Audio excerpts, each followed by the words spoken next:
Tervist! Meil on siis otseühendus praegu sõjakoldes viibiva sõjaväelasega, kellel on siis hea ülevaade, mis toimub sinikollasel maal ja kuidas siis selle paha mehe alistamine edeneb.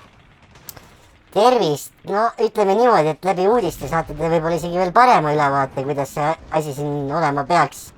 Aga ütleme nii, et Kagu suunal siis oleme alustanud pealetungi brigaadi suuruse üksusega ning siis ida ja loode suunal siis ka toimuvad manöövrid. Kas oled ise pidanud ka väga palju seal inimesi tapma ja osalema selles sõjategevuses või? No ei, oota korraks.